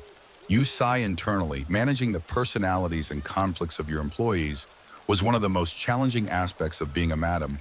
These women came from difficult backgrounds, lived in stressful conditions, and competed for the same limited pool of customers. Near friction was inevitable. Successful madams like Maddie Silks and Jenny Rogers understood this and developed systems for managing these tensions. They assigned specific rooms to their girls, often with the best locations going to those who brought in the most money. They mediated disputes quickly and firmly. They established clear rules about customer ownership. Once a man became a regular with a particular girl, other women in the house knew not to pursue him. The afternoon continues with more mundane tasks. You review the liquor inventory, calculating how long the current supply will last until the new shipment arrives. You mend a tear in the green velvet gown you wore yesterday. You write in your private journal, a habit you've maintained for years, recording the significant events of each day in a cipher of your own devising that no one else could read. If they found it as evening approaches, the atmosphere in the saloon shifts. The domestic activities of the day give way to preparations for business girls' homes who spent the afternoon in plain work clothes or dressing gowns. Now don their finery, silk dresses in bright colors, corsets tightened to emphasize their figures, hair arranged in elaborate styles. Faces that look tired or plain in daylight are transformed with rouge powder and carefully applied kohl to darken eyelashes and brows. You make your own transformation, changing into a deep blue satin gown that you reserve for busy nights. The color brings out your eyes and minimizes the gray in your hair. A string of glass beads that catch the light completes the outfit, not real jewels, but convincing enough in the dim evening light of the saloon. Thomas returns from his errands, reporting that he's delivered your message to Sheriff Mills about the potential threat. The sheriff promised to have a deputy walk past your establishment regularly throughout the evening, but made no guarantees about immediate response if trouble occurred. We'll manage. You tell Thomas. Just keep your shotgun loaded and within reach by 7 Hayuran. The saloon is ready for customers. Lamps are lit, casting a warm glow that softens the worn furniture and faded wallpaper too. Piano player has arrived and is warming up with scales and simple tunes. Your girls position themselves strategically around the room. Some near the bar, others at tables, one leaning against the piano with practiced casualness. The first customers begin to arrive, miners from the day shift merchants who've closed their shops for the evening, a few cowboys passing through town, the usual mix of men seeking drinks, company entertainment, and occasionally something more intimate. You make your rounds greeting regulars by name, introducing yourself to newcomers, ensuring that drinks are served promptly, and that your girls are engaging effectively with the customers. This public role of the madam was as important as the behind-the-scenes business management. You were the face of the establishment, setting its tone and standards. Jenny Rogers was known for her grand entrances, sweeping into her house of mirrors in elaborate gowns that established her status immediately. Maddie Silks preferred a more direct approach, moving among her customers with easy confidence, joining card games and drinking with favored patrons. Each madam developed a persona that suited her personality and business model. Your approach falls somewhere in between, friendly but reserved, accessible but never overly familiar. You laugh at jokes, accept the occasional drink bought for you, but maintain a certain distance that commands respect. As the evening progresses, you keep a watchful eye on the door, tense whenever new customers enter. So far, there's been no sign of the companions of the scarred man, but you can't shake the feeling that trouble is coming. Thomas seems to share your concern, staying closer to the entrance than usual, his hand never far from the bar, where you know the shotgun is hidden. Emily appears to have recovered. From her earlier distress, she's sitting with an older gentleman who's been a regular for years, a banker who treats the girls well and pays generously, a good customer for her second night. You make a mental note to compliment Lucy on the pairing. She has a knack for matching girls with suitable clients around 9. The saloon is nearly full. The piano music has shifted from gentle background tunes to livelier dancing numbers. Several couples circle the small open area in the center of the room that serves as a dance floor. The noise level has risen with the consumption of alcohol, laughter, conversation, the occasional shout of greeting when someone new arrives. You're just thinking that perhaps your concerns were unfounded, when the front door bangs open with enough force to hit the wall behind it. The music stutters to a halt. Conversations die mid-sentence. All eyes turn toward the entrance. 3 men stand there, dusty trail, worn with hard eyes and hands hovering near their weapons. You recognize them. Immediately, as the companions of the scarred man from last night, they scan the room. Gazes finally settling on you where you stand near the bar. The tension in the room is palpable. Customers draw back, creating a clear path between you and the newcomers. Thomas has moved his hand beneath the bar to where the shotgun is kept, but you give him a slight shake of your head. Starting a gunfight in a crowded room would be disastrous. Gentlemen, you say into the silence, your voice steady, despite the fear curling in your stomach. What can we offer you this evening? The man in the center, older than the others, with a gray-streaked beard and cold blue eyes, steps forward. You, the one who sent Jed over to that other place last night, no point in denying it. I suggested he might find more willing company elsewhere. Yes, the man takes another step toward you. He's dead, knife in the ribs, so I heard you reply, maintaining your calm exterior. Through sheer force of will, a tragedy for his friends and family happened because you wouldn't serve him there. It is the accusation you have been expecting, the attempt to place the blame for their friend's death on your shoulders rather than on his own violent behavior, or the woman who defended herself. It happened, you correct carefully, because he behaved in a way that led to violence. I'm sorry for your loss, but my decision to protect my employees was not the cause of his death. The man's expression darkens. One of his companions mutters something, his hand moving closer to his gun. The few remaining customers are now edging toward the exits, sensing the potential for trouble. Your girls have drawn together in a tight group near the piano, eyes wide with fear. This is the moment that tests a madam's authority, and resolve. How you handle this confrontation will determine not just your immediate safety, but your reputation and standing in the community. Will you be seen as someone who can protect her own, or as an easy target for future threats? Maddie Silks once faced down an angry customer with a Derringer pistol when he threatened one of her girls. Jenny Rogers relied on male bouncers to handle such situations, but was known to stand her ground verbally against even the most intimidating men. Cad Thompson of Virginia City fought her own battles, once giving a severe beating to a troublesome customer who refused to pay. Your hand moves slowly to your pocket where you keep a small pistol for emergencies. I understand you're upset, you say, your voice still steady. Let me buy you and your friends a drink and we can discuss this civilly. It's a gamble offering. Hospitality might diffuse the tension, or it might be seen as weakness. The man hesitates, his eyes flicking to your hand in your pocket, then to Thomas behind the bar, then to the now nearly empty saloon where potential witnesses have fled. Just as he opens his mouth to respond, the back door bangs open. Sheriff Mills strides in hand, resting on his holstered gun, two deputies behind him. Evening, gentlemen, he says mildly, but there's steel beneath the casual greeting. Heard there might be some trouble brewing. Thought I'd stop by. The leader of the three men straightens slightly. No trouble, Sheriff, just having a conversation with the lady here. Good to hear, Mills replies, moving to stand beside you. Because this town's had enough excitement lately. Wouldn't want any more unfortunate incidents. The implied threat hangs in the air. After a tense moment, the bearded man gives a curt nod. We'll be moving on tomorrow anyway. Just wanted to pay our respects to the lady who sent our friend to his death. And now you have, the sheriff says anything else. The three men exchange glances. Then the leader shakes his head. Nothing, that can't wait for another time, another place. They back toward the door, unwilling to turn their backs on the sheriff and his deputies. Only when they've disappeared into the night does the tension in the room begin to dissipate. Thank you, Sheriff, you say quietly. Your timing was impeccable, Mills shrugs. Just doing my job. Figured they might come calling after what happened to their friend. He surveys the now empty saloon. Might want to close early tonight. Let things cool down. You nod, already calculating the financial loss against the potential danger of remaining open. I think you're right. After the sheriff and his deputies leave, you begin the process of closing the saloon. Thomas locks the doors and begins extinguishing lamps.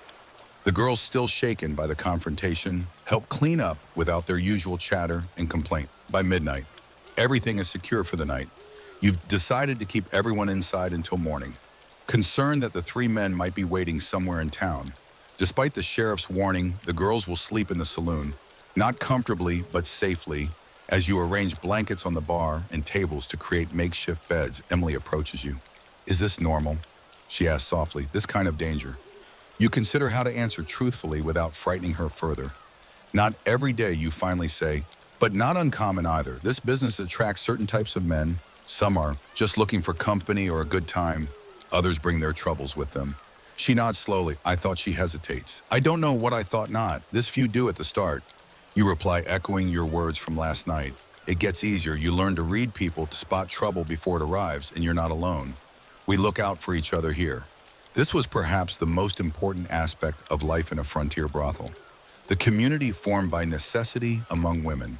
Society had cast out. They shared resources, protected each other, celebrated together, and mourned together. For many, it was the first time they'd experienced such solidarity. As the night deepens, the saloon grows quiet. Most of the girls have settled into their improvised beds, their breathing growing deeper and more regular as sleep claims them. Thomas has positioned himself near the front door, a rifle across his knees, ready for any disturbance. You find yourself at your small desk, too keyed up from the evening's events to sleep. Despite your exhaustion, your ledger lies open before you, but the figures blur as your mind replays the confrontation, imagining how differently it might have ended without the sheriff's timely arrival.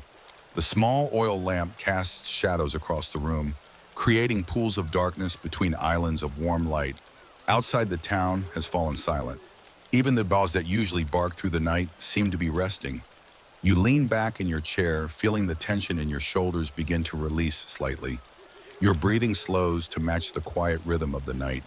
The fear that's been sitting like a stone in your stomach all evening begins to dissolve in this moment of temporary peace. You allow your guard to drop just a little. Your eyes grow heavy as the adrenaline of the confrontation finally leaves your system. You shift in your chair, finding a more comfortable position as your muscles relax one by one. The soft sounds of your sleeping girls create a gentle backdrop to your thoughts, which are beginning to drift like leaves on a slow-moving stream. The weight of responsibility eases slightly as you acknowledge that everyone is safe for tonight. At least you feel yourself settling deeper into your chair, your breathing naturally slowing as the events of the day recede into memory. A yawn escapes as your body tells you what your mind has been resisting, that it's time to rest to gather strength for tomorrow's challenges, just for a moment. You think closing your eyes, just a brief respite, while everything is quiet and still. You adjust your position slightly, getting more comfortable as the night deepens around you. The distant sound of wind in the cottonwoods creating a soothing rhythm that seems to match your heartbeat as it gradually slows. You wake with a start, neck stiff from sleeping in the chair. Gray morning light filters through the windows. For a moment, you're disoriented. Then the events of last night come rushing back. The confrontation, the sheriff's intervention. Decision to keep everyone inside. Thomas is still at his post by the door. Though his head has dropped to his chest in sleep, the rifle still balanced across his knees. The girls are scattered around the saloon in various states of slumber. Some curled on makeshift pallets, others using folded arms as pillows on the tables.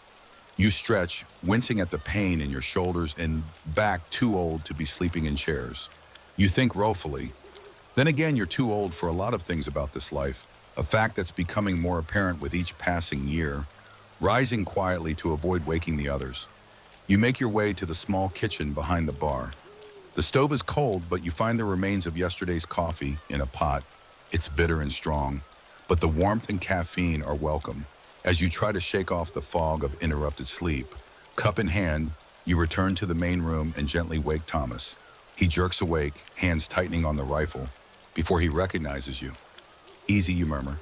It's just me. He relaxes, rolling his shoulders to ease the stiffness. Morning any trouble in the night? Not that I know of. I fell asleep at my desk. You glance toward the still locked front door. Think our visitors have moved on. Thomas rises, moving to peer through a gap in the curtains covering the window. Streets quiet, just the usual morning. Folk heading to work. You consider your options. You can't keep the saloon closed indefinitely, and your girls can't stay locked inside forever. At some point, you'll have to return to normal operations and accept whatever risks come with it. Let's wait till the sheriff makes his rounds. You decide if he gives the all clear, we'll open as usual tonight. Thomas nods, moving to stoke the stove for breakfast. The noise and activity begin to rouse the others. Girls stretch and yawn, complaining about sore backs and necks from their uncomfortable sleeping arrangements. The piano player, who stayed as well, begins to pick out a gentle morning tune, his fingers moving automatically. Across the keys, despite his still drowsy state, Lucy organizes breakfast. The last of yesterday's bread, some cheese, coffee for those who want it. The mood is subdued but not fearful. These women have faced dangers before. Last night's confrontation was frightening, but not unprecedented in their lives on the frontier. Emily sits apart from the others, a cup of coffee clutched in her hands, her expression thoughtful. You join her settling into a chair at her small table. Quite an introduction to the business. You comment 2 days in and already involved in a standoff. She offers a small smile. Not what I expected, that's certain. She hesitates, then adds, but I'm still here. There's determination in her voice that you approve of. She's made of sterner stuff than her delicate appearance suggests. Good. You reply, this work isn't for everyone, but for those who can handle it. There are worse ways to make a living, and it was true for all its dangers and social stigma. Prostitution on the frontier often provided women with income and independence, unavailable through other means, while a laundress might earn $110 and $2 per day for backbreaking work. A prostitute in a decent establishment could make 5 out of 10 per night. Madams, like Maddie Silks and Jenny Rogers, accumulated substantial wealth owning properties and businesses at a time when most women were legally and financially dependent on men. Around mid-morning, Sheriff Mills makes an appearance, knocking at the back door rather than the still locked front entrance. Thomas admits him while you gather the girls in the main room to hear whatever news he brings. Your troublemakers boarded the eastbound stage at dawn, Mills announces. Without preamble, station master confirmed it, they're gone. A collective sigh of relief passes through the room. The immediate threat at least has passed. Any chance they'll come back? You ask, not willing to let your guard down completely. The sheriff shrugs, possible but not likely. Men like that are usually just passing through. By the time they reach the next town, they'll have found new troubles to occupy them. You nod, accepting his assessment. Thank you for checking, Sheriff, and for your timely arrival last night. Mills touches the brim of his hat in acknowledgement. Just doing my job. Mom? His gaze sweeps the room, taking in the makeshift sleeping arrangements and the slightly disheveled appearance of your girls. Recommend you all get some proper rest today. Won't do business any good to have your ladies falling asleep on the customers tonight. After he leaves, you announce that the saloon will open as usual this evening, but that everyone should take the day to recover from last night's disruption. The girls disperse to their rooms, eager for the comfort of proper beds after their uncomfortable night on the saloon floor. You retreat to your own room as well, shedding yesterday's clothes and stretching out on your narrow bed with a sigh of relief. Your body sinks into the familiar mattress, muscles gradually releasing their tension. Sleep claims you, quickly pulling you into a deep, dreamless rest. When you wake in late afternoon, you feel renewed. The fear and tension of the previous night have receded, replaced by your usual practical focus on the business ahead. You wash thoroughly, enjoying the luxury of water that's been heated on the stove rather than the cold splash that started your day as you dress for the evening in a gown of deep purple silk, one of your finest. You consider the events of the past few days. The threat from the scarred man and his companions has passed, but it serves as a reminder of the precarious position you occupy in this frontier town. For all your business acumen, for all the money you've saved and invested, you remain vulnerable, a woman alone running an establishment that exists at the pleasure of men who could shut it down or destroy it at any time. The sheriff who protected you last night could just as easily raid your saloon if public sentiment turned against businesses like yours. This was the reality that all madams faced, even the most successful. They operated within a narrow space between tolerance and condemnation, always aware that their position could change with the next election, the next moral crusade, the next shift in the town's fortunes.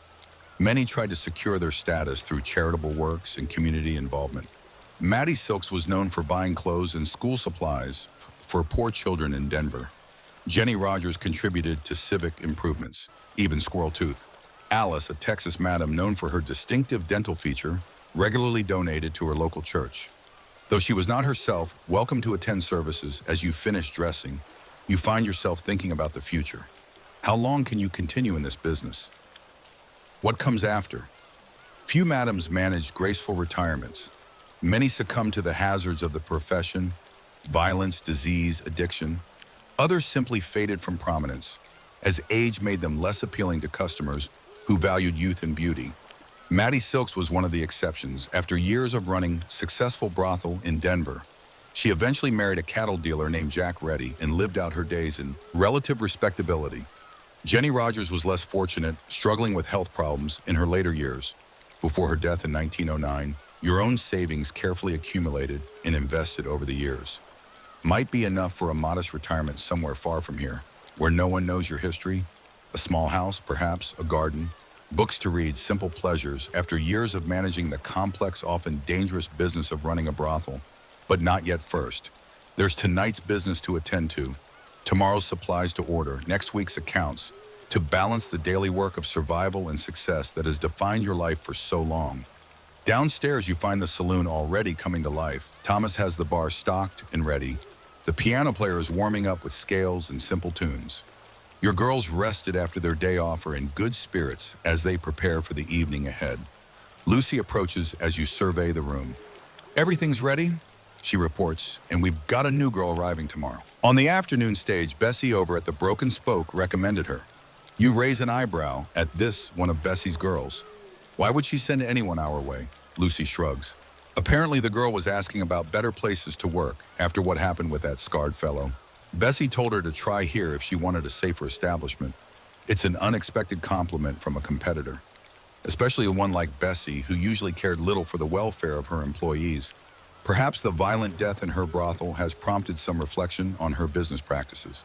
We'll see when she arrives. You decide, no promises until I've met her. The evening unfolds without incident. Your regular customers return, apparently unconcerned by the previous night's disturbance. New visitors arrive as well, drawn by the music and the promise of female company after long days of work or travel.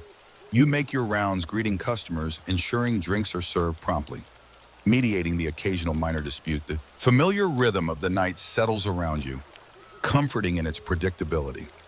After the disruptions of recent days, Emily seems to have found her footing.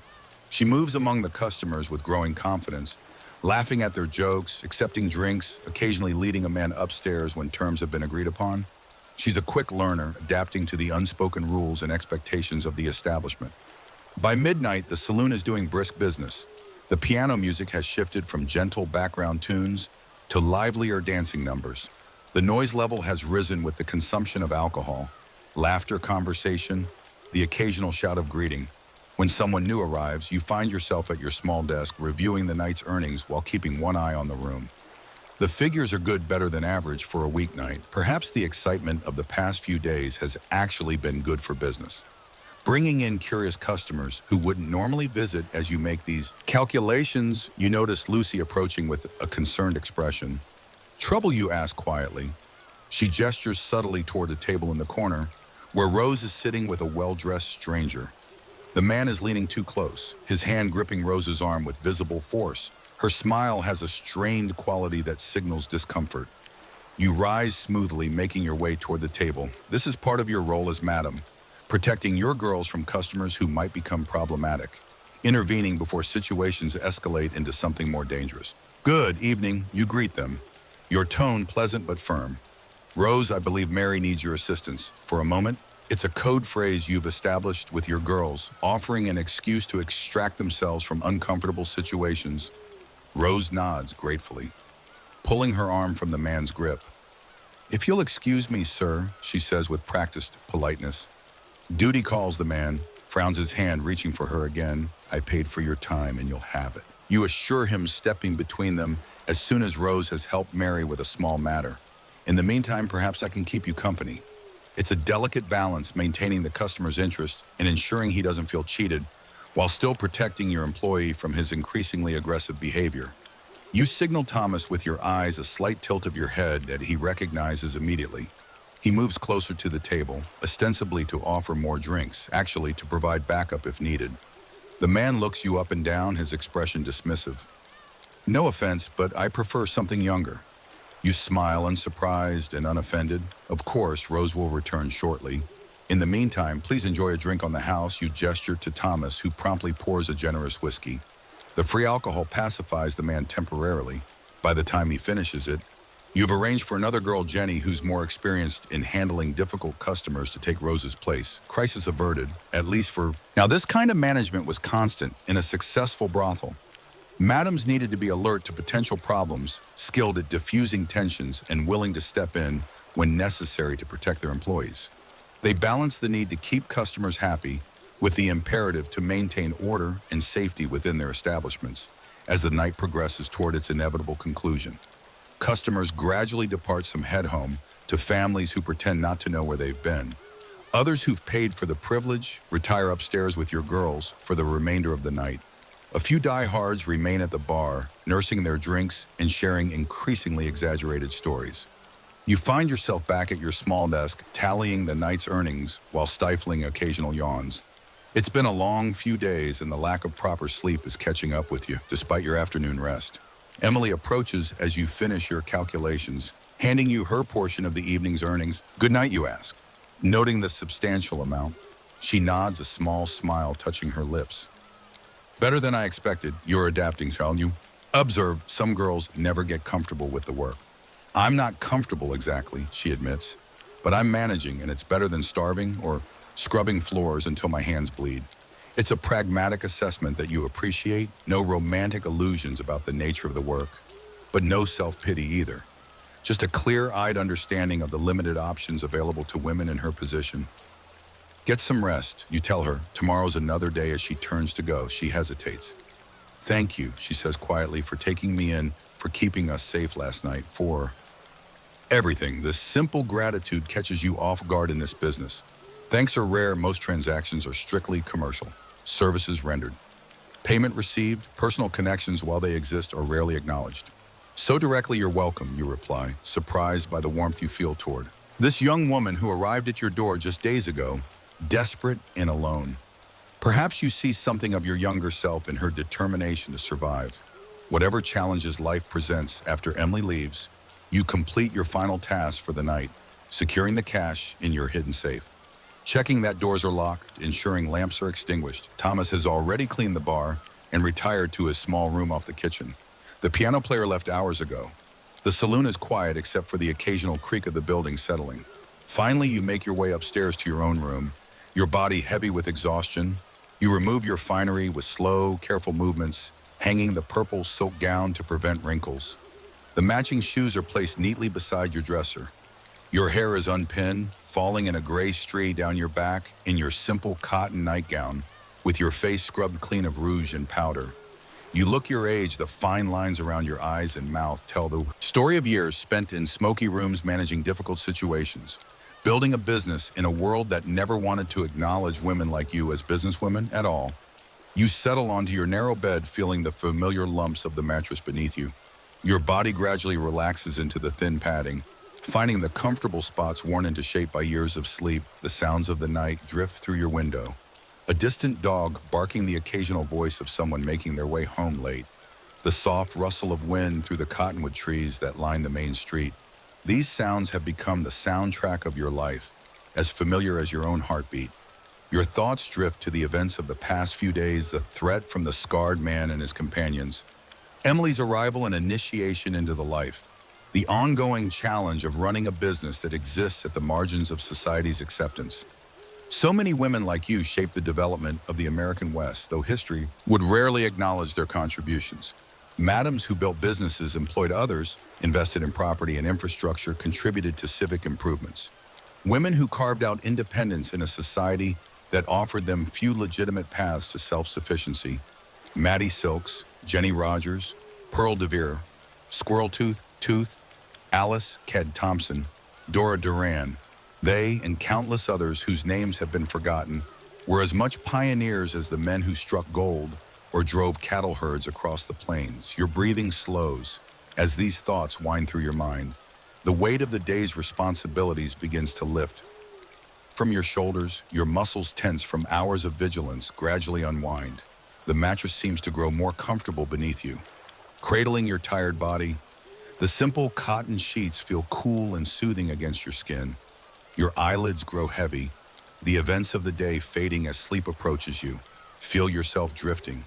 Now your limbs growing heavier, your thoughts becoming less distinct. The sounds from outside seem more distant, as if coming from far away. Your breathing deepens, each exhale carrying away a little more tension from your body.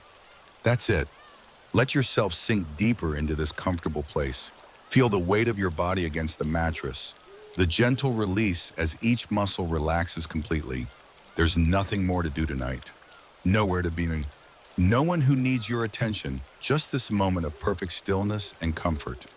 Your mind grows quieter, thoughts slowing like leaves gently floating down a stream. Images from the day may drift through your consciousness. Emily's grateful smile, the shine of lamplight on glasses behind the bar, the purple silk of your gown catching the light as you move through the saloon. But they pass without holding your attention even deeper. Now you're breathing, finding a natural, peaceful rhythm in and out, slow and steady.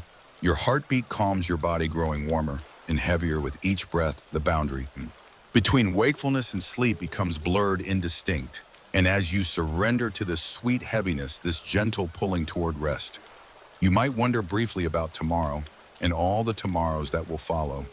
Will you continue in this life you have built, managing your saloon, protecting your girls, accumulating your careful savings, or will you someday make that change? You sometimes dream of the small house, somewhere quiet, the garden, the books, the peaceful anonymity of a life without judgment. The question floats away unanswered as sleep claims you fully. Now you're breathing deep and regular, your body completely at rest, safe in this moment of perfect peace, drifting deeper and deeper into slumber. As the night unfolds you in its quiet embrace, the frontier town sleeps around you.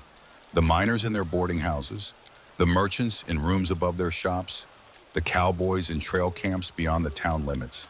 Even the saloon girls in their small rooms have found temporary refuge in sleep, a brief escape from the complications of the lives they've chosen or that have been chosen for them.